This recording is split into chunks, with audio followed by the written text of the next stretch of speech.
to the Halli Casser-Jayne Show. Let's talk. And I am Halli Casser-Jayne. Welcome to my listeners in the United States and around the world. Tune in to the Halli Casser-Jayne Show at hallicasserjayne.com. Today on the Halli Casser-Jayne Show, a look at American foreign policy and a journey inside the quest to own the most valuable stamp in the world. When joining me at my table are award-winning former New York Times foreign correspondent Stephen Kinzer, author of The True Flag, Theodore Roosevelt, Mark Twain, and the Birth of American Empire, and New York Times reporter James Barron, author of The ONE-CENT Magenta, Inside the Quest to Own the Most Valuable Stamp in the World. So let's get to it. In The True Flag, Theodore Roosevelt, Mark Twain, and the Birth of American Empire, award-winning former New York Times foreign correspondent and author Stephen Kinzer turns his attention to the formative events of American imperialism. Today's debate over intervention in Iraq, Afghanistan, Syria, or the next major conflict is only the latest episode in debate that has divided the American soul for more than a century. But every argument about whether or not the U.S. should intervene in other countries or allow them to shape their own futures is a pale shadow of the first and greatest debate at the turn of the 20th century. In 1898, following its victory in the Spanish-American War, the United States found itself able to seize Cuba, Puerto Rico, and the Philippines, facing the prospect of dominating faraway lands for the first time. The country's best-known political and intellectual leaders of the day took sides in this profound but simple debate. Theodore Roosevelt, Henry Cabot Lodge, and William Randolph Hearst pushed for imperial expansion. Mark Twain, Booker T. Washington, and Andrew Carnegie preached restraint. The argument of intervention is as relevant today as it was then, as the Trump administration grapples with the same dilemmas. Intervene in Syria, Ukraine, elsewhere? Kinzer has many thoughts. Let's talk. So listen to me. Great book. Fabulous book. If it's true that everything changes and everything remains the same, the True Flag that's certainly one of the messages of the book. I think that's true. And the True Flag certainly reminds us of the facts. So you begin by making the point that every argument over America's role in the world, whether America should intervene in other countries and expand into the territories or not, grows out of something a lot of us don't know about. And you've uncovered it, and I think it brought it to our attention. It was after the Spanish-American War. Give us a little history of that, maybe. And then this vote, this 5-4, sounds like today, right? Where they debated this concept of going to other nations and taking over, if you will, with fights. Talk to me. All of my books are voyages of discovery. I'm always looking for some huge story that shaped world history, but that for whatever reason we've forgotten or we don't know. And that's the center of this book. So the question of how the United States should relate to the rest of the world. Should we be intervening militarily, or shall we just be more restrained and use diplomacy, is one of the great questions that's been facing us for more than a century. Now, we first made this decision to become an international military power in the period right after 1898. And I was always aware of this from my history reading, but what I hadn't realized, and what I don't think many Americans know, is that we made this decision after a huge national debate. It wasn't automatic. We spent months and even a couple of years fervently debating whether it was a good idea for America to push its power onto other countries. And every major American political figure and literary and intellectual figure took part in this debate. It shook the whole country. And at the end of the Spanish-American War, something had happened that we had not expected. And that is that we'd had to sink the Spanish fleet as a part of this war to prevent it from attacking the U.S. mainland. But the Spanish fleet turned out not to be in Cuba, and it wasn't in Spain. It was in a place no American had ever heard of. That was the Philippine Islands. So we did send a squadron there, and we sank the Spanish fleet, but the Philippines had been a colony of Spain for centuries. And suddenly, Americans had to ask ourselves, so what do we do now? Spanish power is over in the Philippines. Do we take the Philippines as a colony? Or do we let it become independent? Do we take a piece of it? This was the beginning of this grand debate. The United States finally imposed a treaty on Spain, by which we took the Philippines, we took Puerto Rico, we took Guam, we assumed responsibility for Cuba, and that treaty had to be ratified by the U.S. Senate. The Senate debated it for 32 days, and this debate riveted the attention of the nation. Every day there are reports in the newspapers, as I can tell you from my research, about how many senators on this side, how many on that side, who is wavering. Even diplomats from other countries in Washington were sending back reports every day, because this was a debate that wasn't only going to shape the U.S., it was going to shape the whole world. And the fervency of that debate is the center of my book. It does prove, as you mentioned, that everything begins here. All the arguments that we've made ever since about whether intervention is a good or a bad idea, whether we're talking about Vietnam, Central America, or Iraq, all were made for the first time during this great debate back around the beginning of the 20th century. The only difference is that the senators were so much more articulate then, so much more sophisticated. So in that sense, a little depressing to read all their speeches, because they're so classically formed and they're so full of historical references. And it's the kind of speech you'd never expect a U.S. senator to give today. Oh, and don't we miss that? Don't we? Oh, my God. I don't know about you, but I know that I miss it. So let's talk about this, though, because this intrigues me. Because at the center of this debate are men, specific men, names like Theodore Roosevelt, Henry Cabot Lodge, William Randolph Hearst, Mark Twain, Andrew Carnegie, Booker T. Washington. This, to me, is phenomenal, that, when you go back and you look at who was so important in the whole conversation. So talk to me about these men. They represent something to me, and I assume you would say so, too, because they really are the opposite sides of the aisle. Same debate that goes on today, Absolutely, and the aisle is not Republican or Democrat. It's about whether you want to have a more prudent and restrained foreign policy or a more aggressive and interventionist foreign policy. Now, one of the things that was so much fun about writing this book is precisely what you mentioned. The characters are so wonderful. They're all fascinating figures.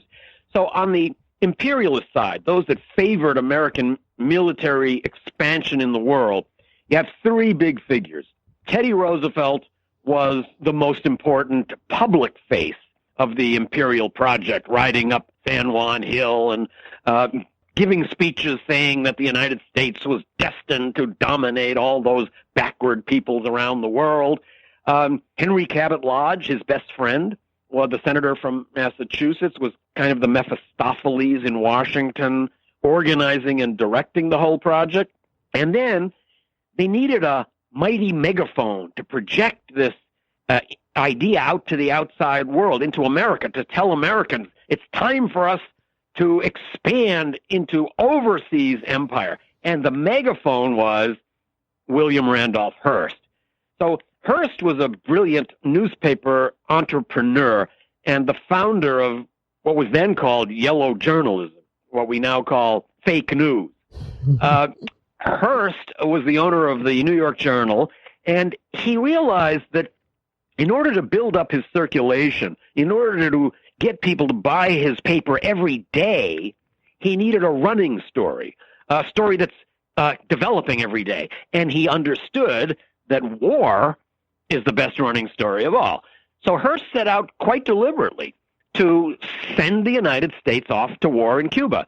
He figured, quite correctly and logically, that if Americans were fighting in some foreign country, that would be a great story and people would buy his newspaper every day. So how did he get us to go to war? Well, he had a brilliant insight that I think our leaders today still are working on, still are using, and that is this.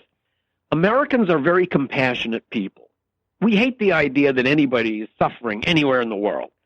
Our leaders know this about us, and whenever they want to intervene in any country for any reason, they wrap the intervention in this humanitarian garb. They say, we're not seeking anything for ourselves. In fact, we're sacrificing ourselves only to help the poor, brutalized people in that oppressed nation. Americans love to hear this. If you show us a picture of some poor girl who has been brutalized in some faraway country, we'll say, oh, we have to go to war there to rescue that poor girl. So Hearst filled his newspaper with stories from Cuba about the brutal savagery of the Spanish officers towards poor Cubans. Only later did we learn that most of those articles were written by reporters who had never even been in Cuba. But it worked like a charm. We went to war in Cuba, and the circulation of Hearst's newspaper went from 80,000 to 800,000. So if I'd had time to talk to you off air, which I didn't, I would tell you that Hearst was who sent me to Guatemala. Same time you were there, I think. So I could tell you. We were all there trying to find what was the truth outside the official narrative. And I'm all about trying to reject the paradigms and the narratives that come from that closed echo chamber in Washington, where both Republicans and Democrats and most liberals and most conservatives all agree on this idea that America needs to be charging around the world because we know what's good for the world better than the world itself knows. That's where you get these concepts of the indispensable nation. We have to be everywhere. If there's any conflict or crisis or confrontation anywhere in the world, the United States has to take sides and jump in. And this has been an instinct that has sapped our national power, and we're debating it right up to this moment. Absolutely true. You know, it's interesting because some things came into my mind when I was reading the book, and I'm thinking to myself, you know, what comes with being the world's great power? You know, was there a responsibility clause? Does hubris come? Is that what got us even where we are? You know, is there a certain righteousness? You know, the great mission, as you would probably call it. It makes you wonder what is in the what runs through our veins. I mean, is it something we took over from, you know, our British heritage? I don't know. It's an utterly bizarre thought process to get into, if you think about it. You're right, and I don't think many of us realize how bizarre it is because we're in the middle of it. You know, Americans view the world differently from people in other countries. Most people in other countries think of the world as being made up of various countries. So I'm in one country, there's another country over here, another country over there. Americans don't think like that. Americans tend to think that the world is divided into two groups of countries. One group is the United States. The other group is all the other countries, which are very unhappy because they don't have the only thing in the world that's worth having, which is the chance to be American. We think of ourselves as the sun and all the other countries as kind of distant planets that need to orbit around us. We feel we've been given an insight that other countries don't have. We know best. And therefore, other countries should listen to us and accept our guidance. We're very puzzled and sometimes quite angry when we realize that there are plenty of countries in the world that don't want to be led around by the United States. And I think that's a really important point to make. I would say this to you as well. You know, there seems to be a morality clause that comes with being the great America, which is played with. It may start off as being, you know, we have some moral high ground, but I think that gets lost sometimes, you know, in our politics. The other side of that would be cold, hard. We need to do this for us. Maybe you want to address that. I think that looking at national interest is the only way to make a sound foreign policy. So I'm all in favor of doing in the world what's good for the United States. But what I want to, my caveat is, let's think clearly about what really is good for us over the long run and not take steps that make us feel good for a little while, but actually wind up weakening our own security. So these foreign interventions sometimes make us feel good and make us feel powerful and make us feel dominant. But actually, as we watch them unfold, they often turn into disasters. And many of our troubles in the world today have their roots in past American interventions. We forget these interventions, but the people in the target countries do not forget, and the blowback comes back to hurt us. We need to try to learn this lesson finally and realize that these interventions don't go without effects. You know, in the writing business, we sometimes have this cliche. It says, any story is either happy or sad, depending on where you end it. Now, if we could have ended our invasion of Iraq right after we overthrew Saddam, that would have been fine. But history doesn't work that way. History keeps happening. And that's why so many of these stories actually wind up having a sad ending. Yeah, it is interesting, though, because when we're speaking to it and we're speaking of America, but America is, in terms of foreign policy, our leaders. That changes the conversation to some degree. I think if you went to the man in the street or the woman in the street and you asked them one thing, you might get one answer. But I think when you go into the halls of power, the seat of power, you get a different answer. Don't you agree? I think the American soul is divided on this question. We really have never made a firm decision about whether we want to be an aggressive imperial power or whether we want to be restrained. We want to guide the world. But at the same time, we want every country to guide itself. Those are opposites, so you shouldn't be able to believe both of them. But we do. So I think we have a conflicted soul. And Donald Trump is a great exemplar of this. Some days he says we wasted trillions of dollars on Middle East wars, and we shouldn't be making these regime change campaigns. Then the next day he says we're going to put Iran on notice, and we're going to go into Syria and fix it. So he represents this divided American soul, and the origins of it go back to this debate that happened in 1898, 1899. Every argument that we're using on both sides of this dispute is first made there. I'm so glad you brought up the T word, because I really think that it's important to have this conversation. What did he say? The $54 billion increase in the military spending he wants? I know American presidents always want to promise more military spending. Somehow it sounds good. It makes us feel good. We always want more weapons and more soldiers. We spend more money on our military than the next 7 countries combined, but it's never enough for us. So although I don't like Trump calling for further huge amounts of military expenditure, especially without giving us the slightest idea of how he's going to pay for it, I do understand that in doing that, he's in a long line of American presidents. But what's new, what we haven't heard before, is also cut the State Department. This, to me, is really dangerous. Bizarre. So the State Department is nothing in size compared to the Defense Department. There are more members of military bands than there are U.S. diplomats in the whole world.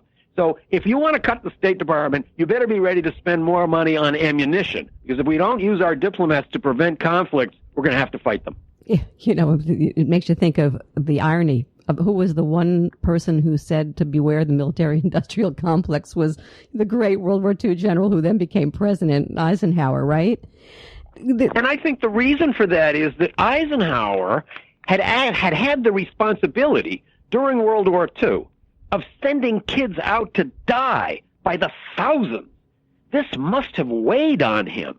And he became reluctant to use American military power in the world. But that prudence and conservatism has given way to a kind of promiscuity and lust in which we feel like we have to be jumping at every crisis in the world that goes by without clearly thinking about, first of all, whether our intervention is actually going to improve the situation, and secondly, whether we're not creating blowback that is going to bring great sorrow and pain to our own country. America first. That's a phrase that old Trump has thrown out and has been using.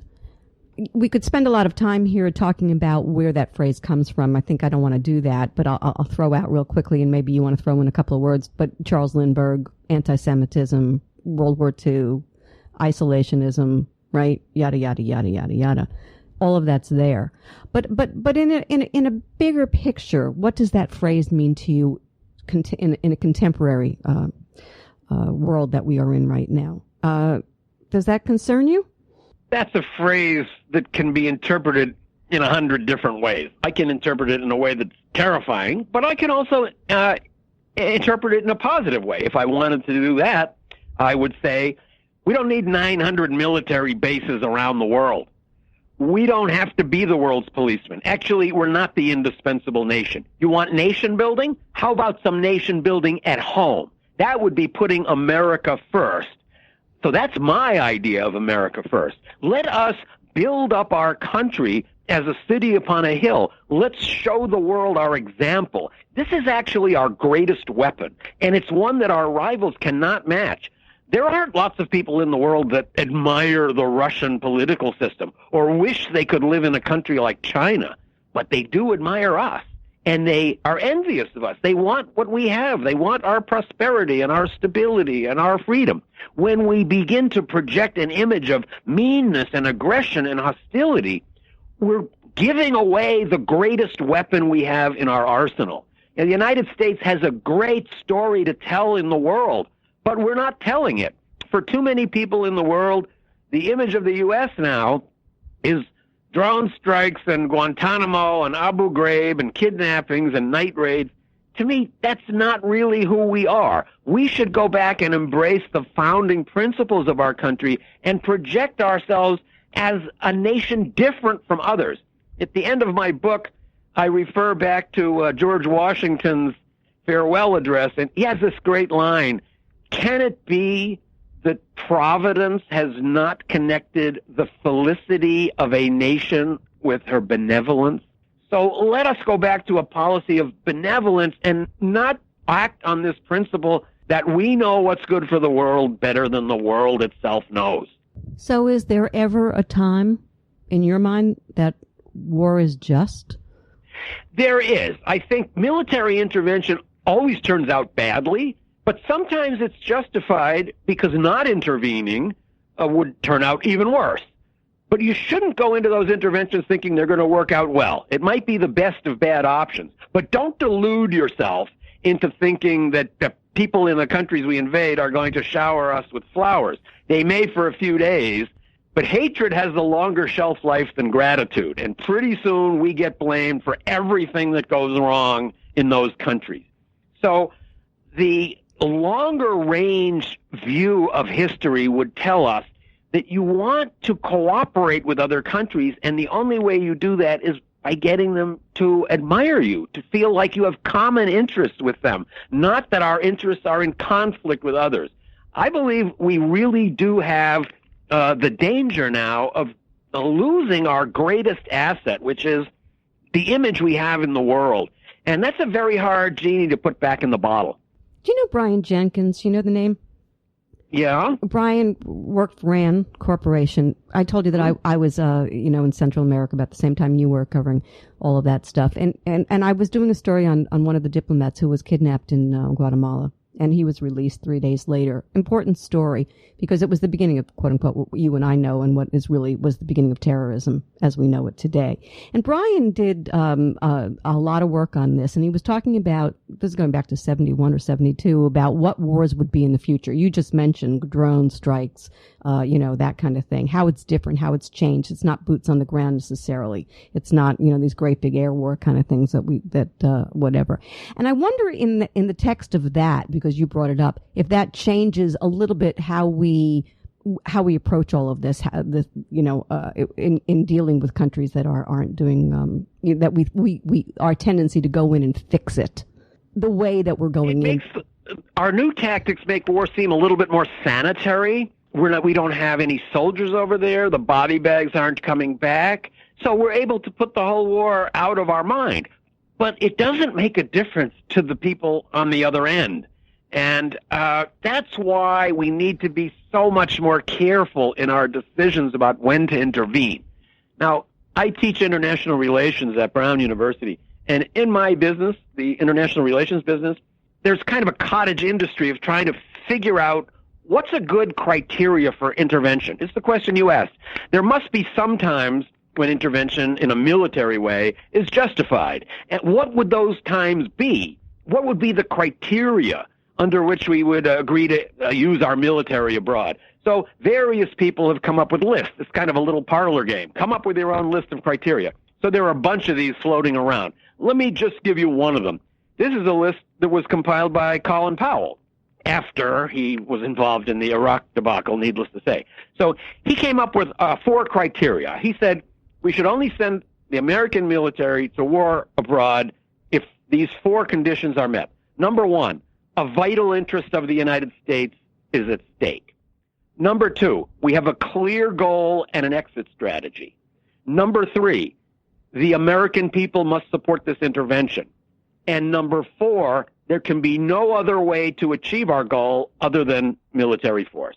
So that's a pretty high bar, but I think it's a good one. If you could meet all 4 of those conditions, then military intervention might be justified. But we rarely do.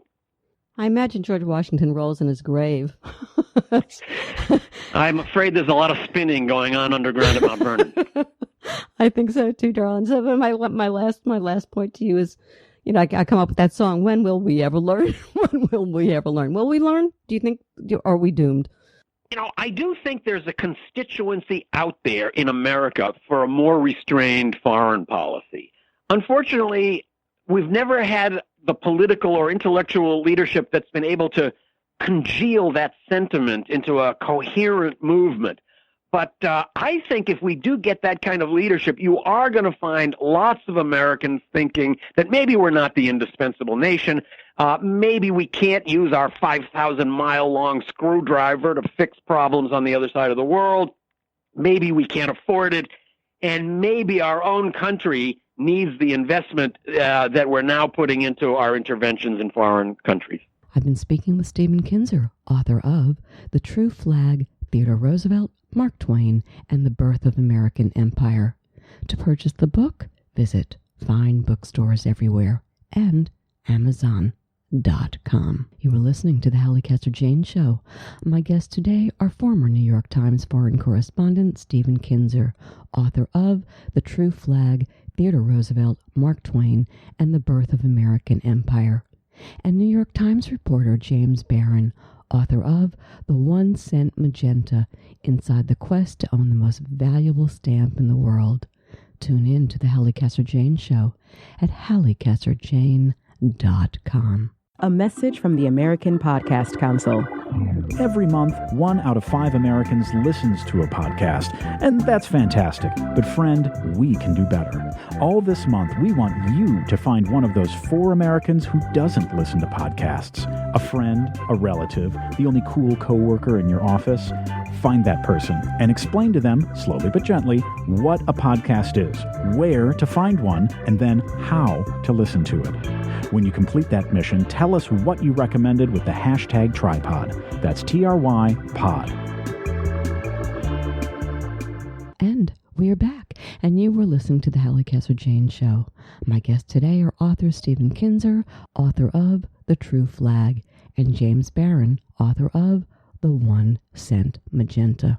In 2014, a stamp known as the ONE-CENT Magenta was sold at Sotheby's for nearly $9.5 million, the largest amount ever paid for a postage stamp at auction. Today, it is the most expensive object in the world by weight, but when it was first printed in 1856, the stamp cost, as its name suggests, just a penny. What is it about our compulsion to collect, the human desire to own what is most rare, that can give an item, including a tiny beat-up postage stamp, such extraordinary value? In the ONE-CENT Magenta, Inside the Quest to Own the Most Valuable Stamp in the World, New York Times reporter and author James Barron pulls back the curtain on the secretive and often bizarre world of high-profile stamp collecting. It is a fascinating tale of immense wealth and obsession, told through the stories of the eccentric characters who have bought, owned, and sold the world's most sought-after piece of philatelic history. Written with wit and irony, ONE-CENT Magenta tells a surprisingly scintillating story in improbable and delicious detail. Let's talk. Boy, oh boy, oh boy. Who would have thought that a tiny little piece of paper could lend itself to such a wonderfully fun and informative read? Only you, James, only you could write 241 pages. Am I right about that? I was looking at the book and I was like, oh, is that 241 pages? On a 1-cent stamp. I mean, give me a break. So thanks for being here. Thank you very much. You're quite welcome. Such a great job, really. But let's start with your improbable descent into what you call stamp world. I love that, stamp world. Begun at a Tony Manhattan cocktail party in a conversation with a former college classmate, David Redden, who was then he was the vice president of Sotheby's, was it, right? That's right. It was a book party the book was for somebody else, written by somebody else, and David Redden was the only person in the room I recognized when I got there. Now, I'd written about him before. I'd written about him when he sold the Declaration of Independence, a copy of it, when he sold the Magna Carta, when he sold the first book published in the 13 colonies, when he sold one of the pianos from Casablanca. You know, there were two in that movie. He sold this one for $604,000. And although I hadn't paid as much attention to him because there were other auctioneers at the time, he was involved in selling some of Jacqueline Kennedy Onassis's possessions back in the 1990s. So I had seen him from time to time doing stories about interesting things that get sold and that people buy. Well, I walked up to him and I said, essentially, what have you done for me lately? Although I didn't say it like that. What I said was more like, what have you got going on? Because this is a guy who always has something interesting coming up. And he said, I'm going to sell the world's most valuable stamp, but there's a problem. There's some people in London, and they may want to dip it in benzene. And the trouble with benzene is dunk, poof, no more stamp. Well, I thought, if that happens, I want to be there to see it. He said he was going to London the following week. I was supposed to be on vacation the following week, but I made sure he had my phone number, and I said, if they really are going to dunk it in benzene, I want to be there. He didn't call, but a couple of weeks later he called and said everything went well in London. In other words, no benzene. But now he was going to take the stamp to the National Postal Museum in Washington. It's run by the Smithsonian, and they were going to examine it there using the same kind of equipment that it turned out they had used in London. It's the kind of thing you see in that room on NCIS where they do all the sort of interesting lab stuff. And so I went along there as he took the stamp off to be looked at, and it's a way of determining what the stamp was. It also, along the way, I learned that stamp people don't really use benzene anymore. There was a time when they did, because benzene would make the ink run. If a stamp had been altered or the paper had been rubbed just a little too much, the benzene would expose that. They have really cool gadgets now, really nice equipment that can do that without risking losing the stamp. And for Redden, the whole thing of if you dunk it and it goes poof, I mean, he had big money riding on this. He was aiming, north of $9 million, and that's what he got. He got $9.5 million when he sold the stamp. And he got you, too, because you go off to write this ridiculously terrific book, which is just fascinating stuff. Listen to me, ONE-CENT Magenta, a thing of beauty and a joy forever, or maybe like one of the ugliest stamps ever created.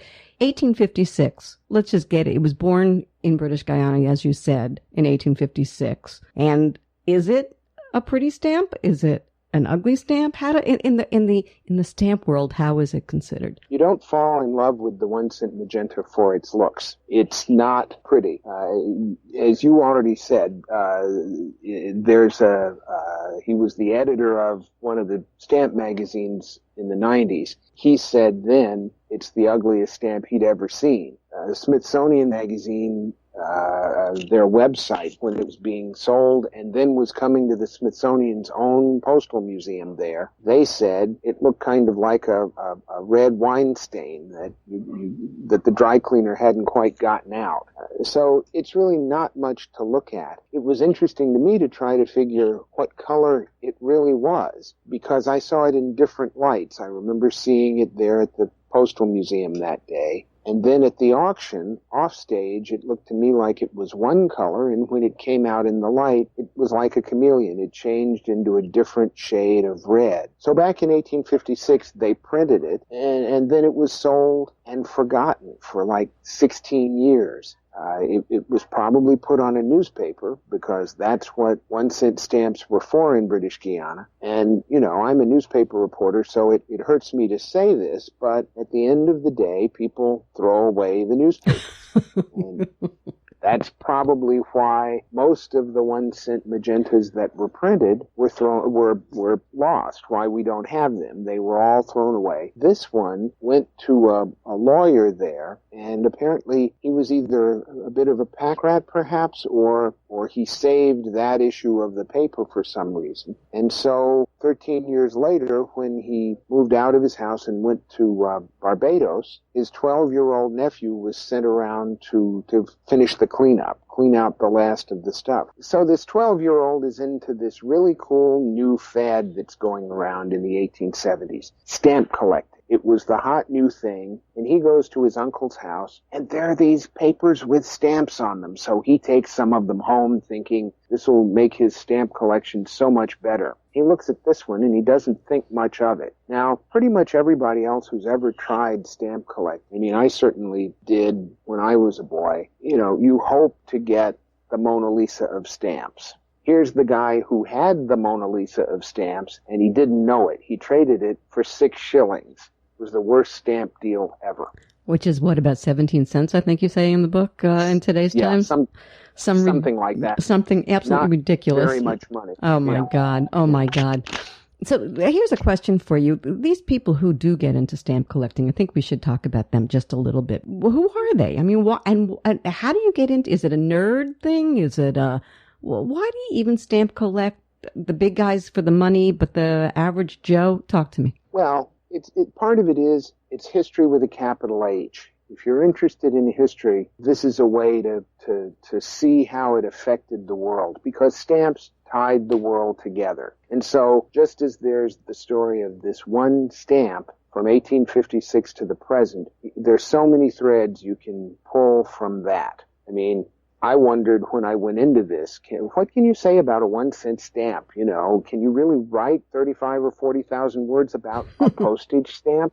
It turned out, no trouble at all. And so we have this book on this one stamp and some of the other things that come up. I mean, there's the psychology of collecting. In other words, do you collect to own the object? Do you collect because of what I was talking about a moment ago, because you're fascinated by the history of an object? Do you collect because you want the objects to be seen? And Stuart Weitzman, who bought the stamp in 2014 for the $9.5 million we keep talking about, he wants it to be seen, so he loaned it to the Postal Museum in Washington. It's on a kind of long-term display there. He wants it to be seen because for so much of its life, it was in a safe deposit box. It was in a drawer somewhere, somebody's collection, and not seen by the public. He wants it to be seen. Crazy and obsessed are these people, or just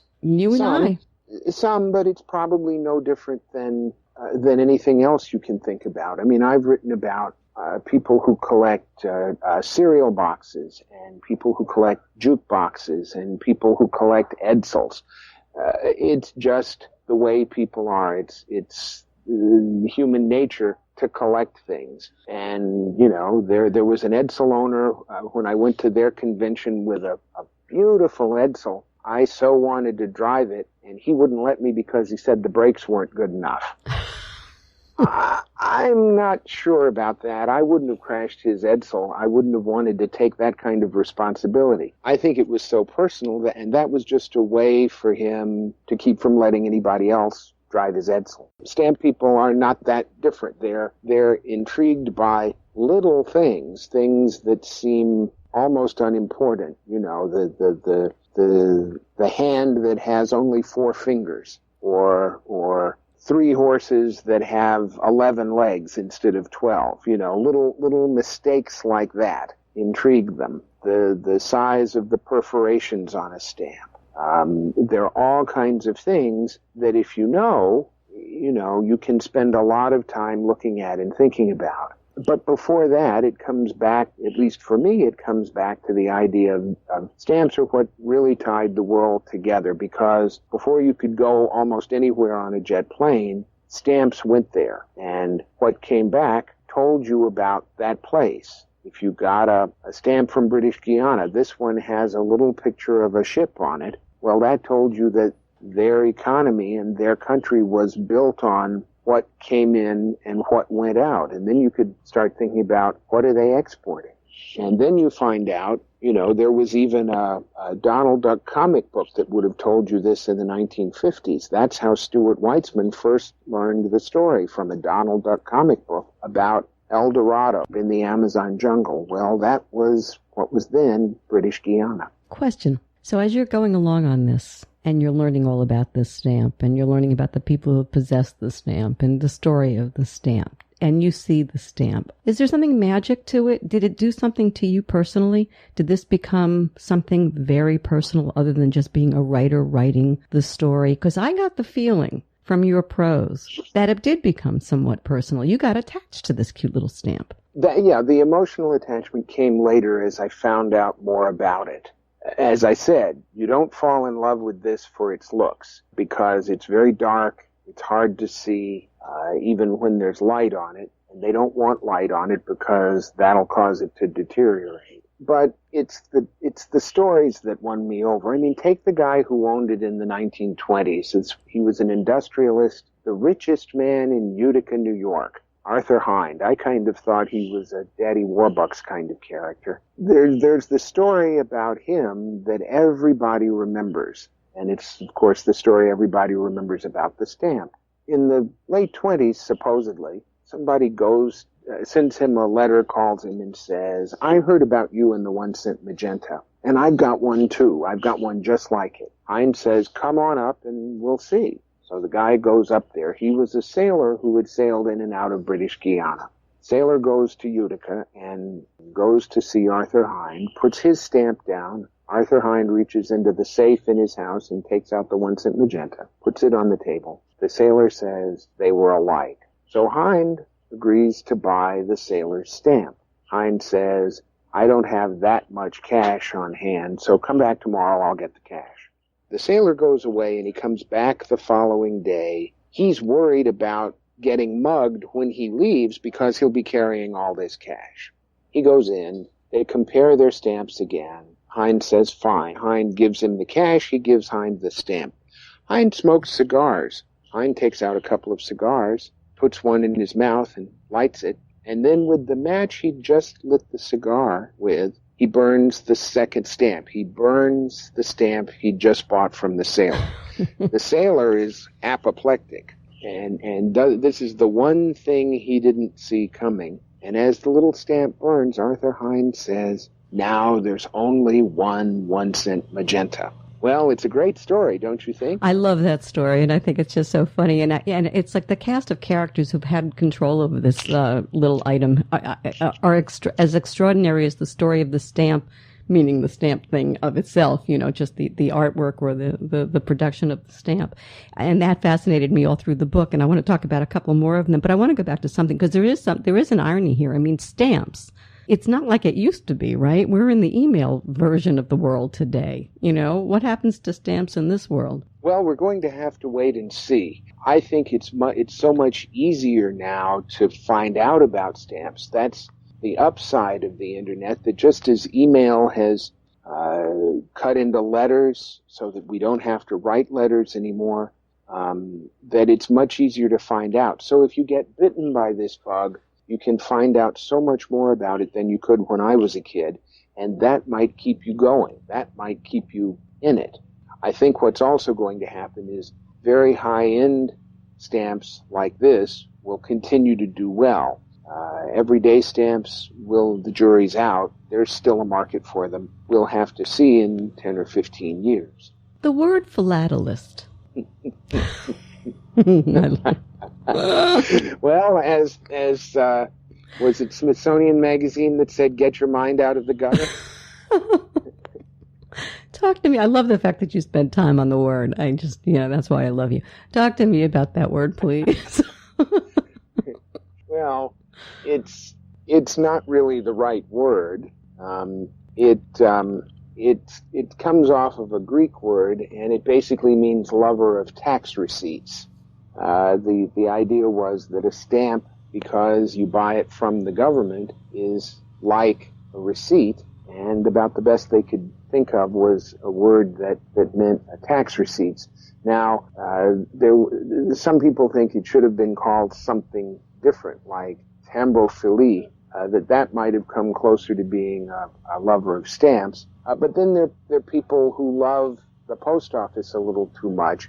There was this man, Reginald Bray in Britain. He mailed himself twice, and the second time he sent himself by registered mail. There was a great book about him because he collected many other things, but the post office was for him a particular obsession. And the British post office, especially at the beginning of the 20th century, was, just one of these remarkable institutions. He mails himself registered mail or certified, one or the other, from the post office to his house, which wasn't very far. It was actually cheaper, I think, than a taxi ride would have been. But the courier who's supposed to deliver him gets his revenge. The courier, bicycle messenger, puts Bray on the bike and makes Bray pedal to his house. So, if he was looking for an easy way home, he didn't get it. But he gets there, I guess, with a stamp on his head or something. And so the mail got through. Nothing stopped the delivery of the mail. Reginald Bray made it home. You did go off on some interesting tangents here. Another one was you did a little math. How many 1-cent magentas would it take to cover the real Mona Lisa? Well, yes. People call this the Mona Lisa of stamps. At the cocktail party, David Redden, the auctioneer, referred to it that way, I think. So if you figure out how big the Mona Lisa is and how small the 1-cent magenta is, it would take something like 541 1-cent magentas to cover the Mona Lisa.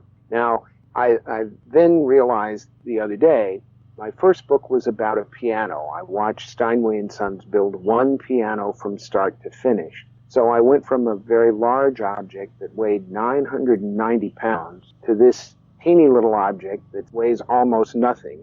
It's the most valuable object by size and weight in the world, and what that means is it's teeny. So if it would take 541 1-cent magentas to cover the Mona Lisa, it would take something like 5,668.9 1-cent magentas to cover a grand piano like the one in my first book.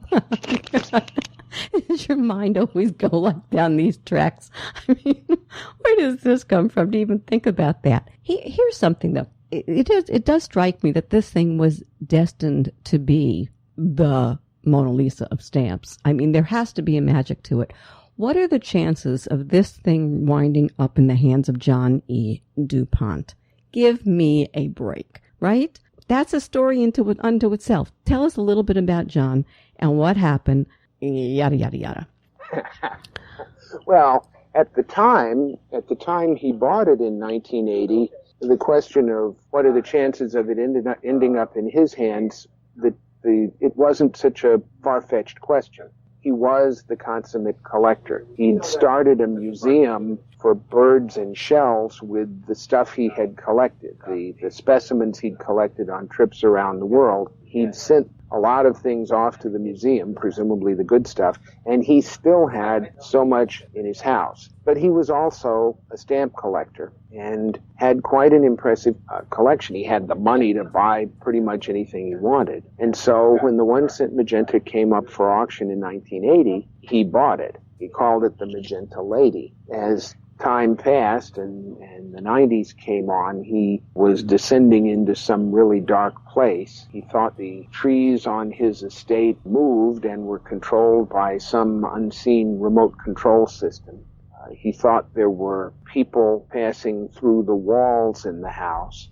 It sounds like real paranoia that went unchecked. He was also interested in athletics and had been involved with a swimming team when he was younger, and then with a wrestling team that trained and lived on his estate. And although that, I guess, was kind of winding down by the mid-90s, Dave Schultz, an Olympic gold medalist, was still living on his estate. So one day in the mid-90s, DuPont went and shot Dave Schultz.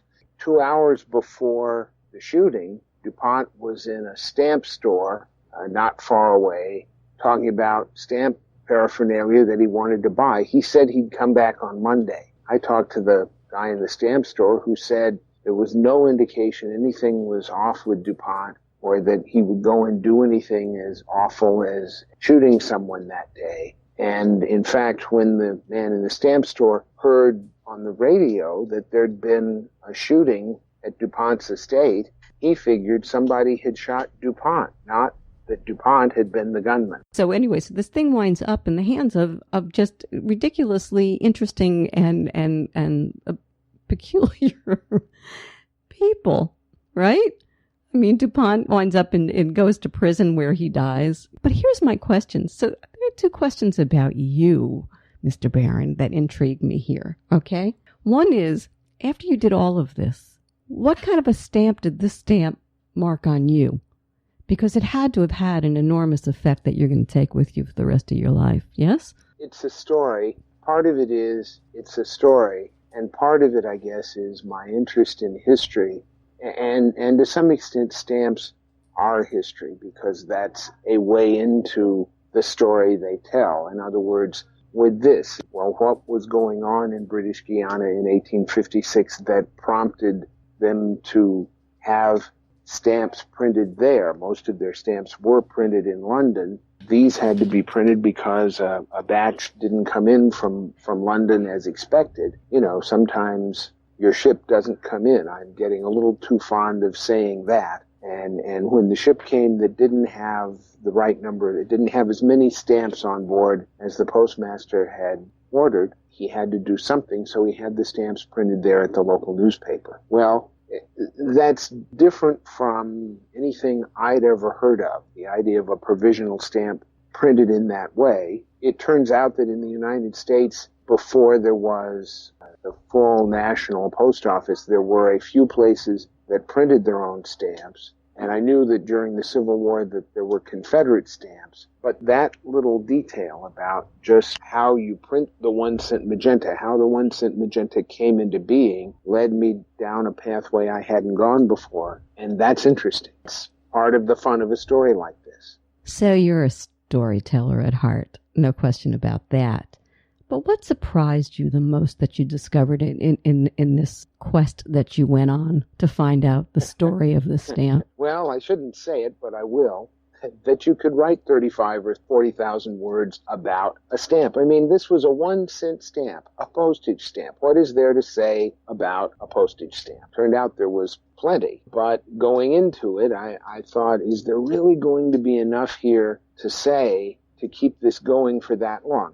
As a newspaper reporter, I'm kind of accustomed to measuring out my life in chunks of 800 or 1,000 or 1,200 words. And I have a sense of what do you need to know to go for the length of a short feature or a medium-length feature in the newspaper. When it came to finding out enough about the stamp to keep it going at the length of a book, I wondered in the beginning about that. With this stamp, no problem whatsoever. There are these 10 owners, each of them different, each of them personalities that are interesting to hear about. There's the stamp and how it came to be. There's some of the stories. There's the story of how small the stamp is and how they took it, I think in the 1950s, to a stamp show and suddenly put out an APB because the stamp was missing. And there'd been people in the room, so had somebody broken into the case? But there were people, they'd have seen if someone had broken into the case. Where was the stamp? They're running all around. They're trying to figure, was there some Houdini in the stamp show? Then someone thinks to look at the bottom of the case the stamp was in. And that's where it was. It had slipped off its little place in the display case and floated to the bottom. And it's so small, no one had seen it go, and no one realized at first that's where it was. It's a wonderful little story. It's not a wonderful little story. It's a wonderful big story. So well worth the read. I don't know why I want to say this, but so I'm just going to. The lady is not a tramp, a stamp. There's some. Sorry. It was Johnny DuPont who called it the Magenta Lady. So there you go. I've been speaking with James Barron, New York Times reporter and author of the ONE-CENT Magenta, Inside the Quest to Own the Most Valuable Stamp in the World. Available at fine bookstores everywhere and at Amazon.com. Thanks so much for tuning in to the Halli Casser-Jayne Show, a production of Resec LLC. The Halli Casser-Jayne Show posts new podcasts Wednesdays, 3 p.m. Eastern. Visit HalliCasserJayne.com.